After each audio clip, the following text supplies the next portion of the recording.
माँ के आंसू। राधा बहन का इकलौता बेटा अमेरिका में रहता था। एक दिन राधा बहन का किराएदार कहता है, अरे माँ जी अकेली बैठी रहती हैं, बेटे के पास क्यों नहीं चली जाती? अरे कैसे चली जाऊं, नई नई शादी हुई है, अभी तो थोड़ा बहू के साथ समय बिताएगा, तभी तो दोनों के बीच समझ बढ़ेगी ना। अरे कैसी बात कर रही हैं माँ जी, समझ बढ़ाने के लिए 5 साल काफी होते हैं।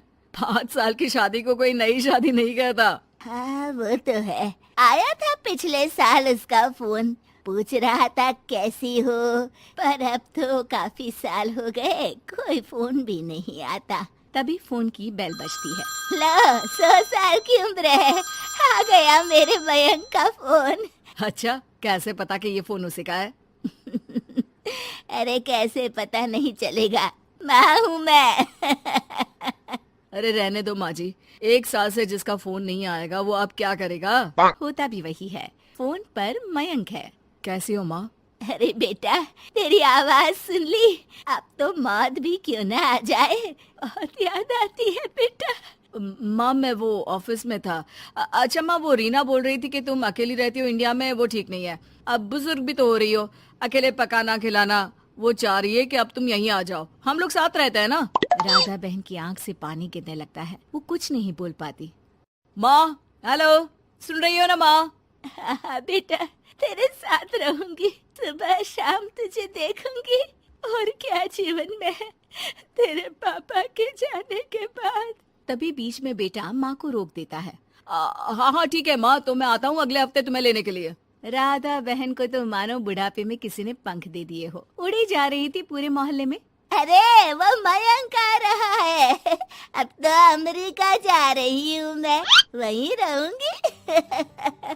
अच्छा है मौसी, आपका जीवन देखकर तो मुझे भी रोना आ जाता था। कोई बात नहीं मौसी, देर से ही सही सब अच्छा होने वाला है अब। राधा बहन दौड़ दौड़ कर सामान ला रही थी।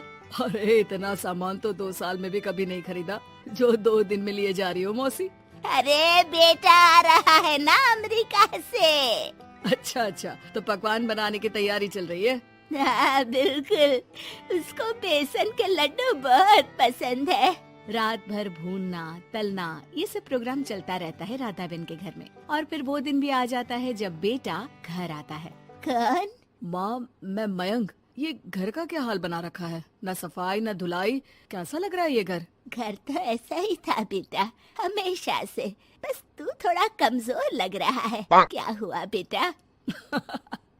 ये कमजोर नहीं फिट होता है माँ। वैसे और बता क्या हाल है तेरे? बेटे के मुंह से हाल पूछने का अंदाज भले ही फॉर्मेलिटी वाला हो, लेकिन राधा बहन की आंख फिर भर आती है। अरे यार, ये तुम्हारी हर बात पर रोने की आदत न जाने कब जाकर खत्म होगी। सही कहती है रीना तुम्हारे लिए। रीना बहू क्या कहती है मेरे लिए? यही कि बस यही एक आदत है तुम्हारी माँ की, इमोशनल ब्लैकमेल। अरे यार अब इसमें रोने की क्या बात है?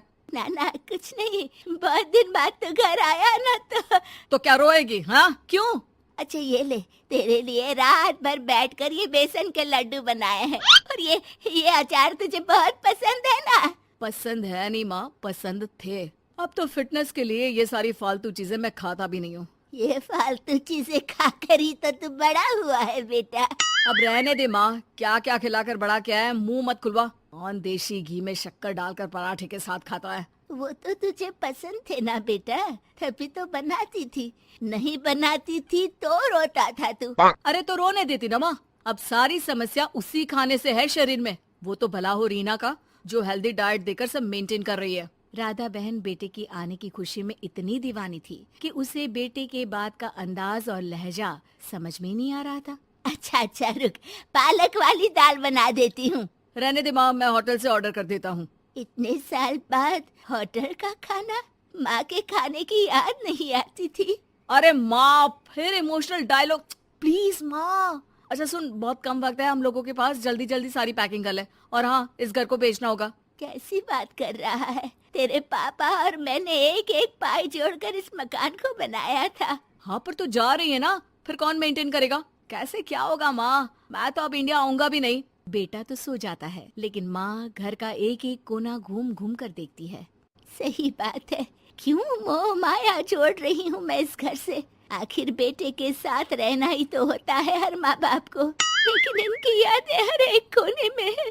खैर, औने पौने दामों में घर को बेच बेटा और माँ एयरपोर्ट के लिए रवाना हो जाते हैं। माँ यहीं बैठ, मैं अभी आया। नहीं नहीं बेटा, मैं साथ रहूंगी, पहली दफा आ रही हूँ ना। अरे माँ, टिकट, बोर्डिंग, सामान, चेक इन 10 काम है, करके आ रहा हूँ ना। ठीक है, जल्दी आ जाना, यहाँ घबराहट होती रहेगी। बेटा माँ को समझाकर चला जाता है। माँ बैठी रह जाती है लेकिन बेटा आता ही नहीं। एयरपोर्ट के लोग बताते हैं कि इस नाम का लड़का तो कब का अमेरिका की फ्लाइट लेकर उड़ चुका है। माँ किसी तरह अपने बीके हुए मकान में ही आ जाती है। मुझे कुछ दिन रहने दो, पता नहीं क्या हुआ, हो सकता है कोई मजबूरी हो बेटे की। नया मकान मालिक कहता है। अरे माँ जी, कमरा तो मैं आपको दे दूँ, पर भाड़े का क्या?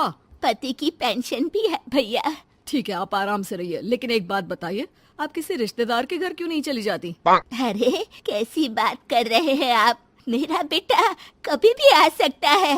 अगर मैं उसे यहाँ नहीं मिली तो